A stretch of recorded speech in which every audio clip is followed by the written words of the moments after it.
I'm going to ask you one of these debate moderator questions. Do you think that Joe Biden won the election in 2020? No, I think there were election irregularities. I believe that there were legitimate concerns. I believe that Bill Barr and many of the people that were around Trump were sort of placed there to keep him in check. And Bill Barr responded that there was no election fraud or whatever his response was without even looking. And the kind of election irregularities and things that took place in the various states, you cannot get that data in 2 weeks or, I mean, it has taken months of investigations for people that have uncovered what actually took place. And those cases that were dismissed, those cases were dismissed because they said the groups didn't have standing in most cases. No one even looked at the forensic data. So I do believe that the Democrats stole the election. And the fact that they've criminalized saying that they stole the election, and Facebook and Twitter and all of those social media platforms would kick you off if you publicly said that the election was stolen. Including the platform that we're on, so watch yourself. Well, you didn't say it, I said it. Seriously. I'm just kidding. If they're going to take us down, take us down. All we're doing is talking here. It's okay to talk. People have different opinions about what happened in 2020. It's okay to have different opinions. So if she says if you're going to lock her up, and I say if you're going to take me down, take me down. How'd they steal the election, Carol, in your opinion? I think that, well, I mean, there were many different ways. It was not just one way. COVID, was a godsend because they relaxed all the standards. And so when you have mail ballots and you have people doing ballot harvesting, and I can tell you, Glenn, from personal experience and with my relatives in Virginia, I had some relatives lived in the projects, never voted. They had people come to their door, knock on their door, several people knocking on the door with ballots, asking them to fill out the ballots and standing there while they filled out the ballots. And so the ballot harvesting was just ripe for fraud. And then the Zuckerberg boxes, where you did not always have a chain of command. You had people picking up the ballots and taking them. And then, I mean, I remember election night, I'm watching, and Donald Trump is just, he's doing well. And I'm so excited because, Glenn, I almost always get it right. I was asked before the election if I thought he was going to win. And I said, yeah. And so I'm all excited, and all of a sudden, there's a report that a pipe was burst in Georgia. My heart sank. And then they said they were going to stop counting. When they said that, I knew that was fishy. And then the next thing I knew, there was reports that they were going to stop counting for the night. And so I never, ever heard that happen during an election. And then the next morning, I get up and everything's flipped. And so, I mean, that was suspicious. And then there were so many reports of trucks, pulling in.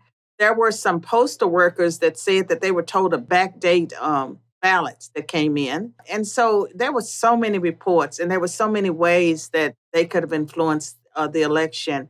So it wasn't like one particular way. Oh, and I kept getting phone calls from Georgia telling me to vote in the Georgia election. I live in Nashville. I've never lived in Georgia, but I was getting these robocalls telling me to come vote. So, yeah, I definitely think the election was stolen, and I think that they will do it again if they can. Now I'm getting on dangerous territory, and so this is me saying this. And I believe it's been documented that some of those voting machines were hooked up to the internet.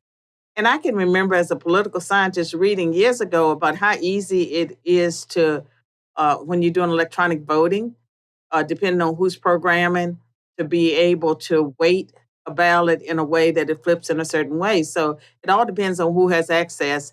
If Republicans wanted to cheat in the same way with the electronic voting, they could if they had access. I can also tell you that when I ran for mayor of Nashville, first time I came in number 2. And then I ran in the general election, I came in number 3. But when I went to vote for myself, and they had changed the voting machines. They had switched over, and I could not find my name. And I had to go to the second page and scroll all the way down to the bottom to find Swain. When I voted the first time, all the mayoral candidates were on the first screen, and you could easily find, Swain was up there with everyone else. They had changed it. And then I voted recently. and I put in my information, and the screen, it didn't do what it was supposed to do. I had to get someone to come over and help with the voting machine. So there's so many ways to cheat. Okay, now I'm not endorsing your argument that the election was stolen, but I am noticing that a very experienced, very accomplished, well educated, well trained political scientist who happens to be of color and a woman thinks that the election was stolen. And if you think that, a lot of other people also think it. And I think that's a very significant thing. I have to tell you, Carol, the case that you just made sounded circumstantial. Yes, there was a pandemic. Yes, there was a lot of mail in balloting. Yes, Mark Zuckerberg did finance nonprofits to go around and knock on people's doors. Yes, ballot harvesting does allow for the possibility of the kind of persuasion at the front door that you were just talking about. But we have courts, there's due process. The president was free to No, bring his case. Glenn, no, there's not due and process he any didn't longer. prevail in any of those court proceedings. No, So the cases were dismissed. And I think one of the most serious things that took place is that if an election is stolen, it takes so long to actually do the kind of investigations. And you're going to hold up the country? Are you going to hold up the process while you investigate it? And so I think that whether it's a Democrat or whether they say Republicans stole an election, that in the past, people have known, okay, let's just go away quietly. And Donald Trump did not go away quietly. And that's the problem. And that's why he has to be punished. And everyone that agrees with him, they have to be punished because they did not follow the tradition of, okay, you need to go away quietly and try again next time. And maybe next time, you'll get away with it. what do you say to this? And I've made this argument for the sake of the country, whatever the merits of his claims, once he exhausted the remedies available to him through the courts, he should have gone away quietly, notwithstanding the fact that he believed the election was stolen for him for the sake of the country. That would have been the right thing to do. I don't think That's what so I think. because I think that that's what you expect it to do. That incentivizes it, and what I have come to believe is that there is no remedy at law for stolen elections because the process doesn't allow for it.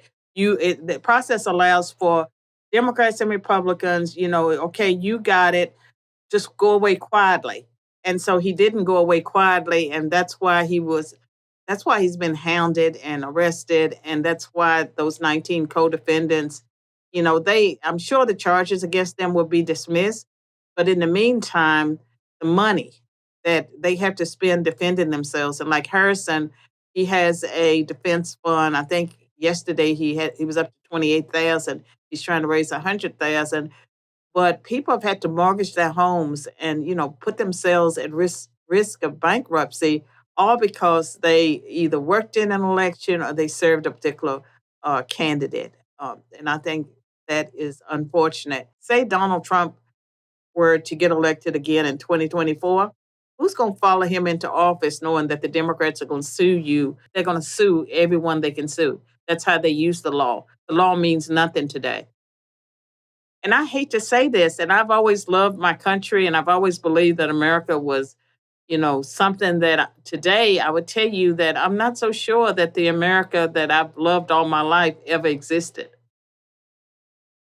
Oh, how can you say that, given how good that country has been to you, the It America has that you been loved all good your to life? me. So that, but I'm just telling you that when I see what has happened to America, I don't recognize my nation. I don't recognize my country. And when I look at young people, as well as my own great grandchildren, uh, I'm not optimistic at all about their future.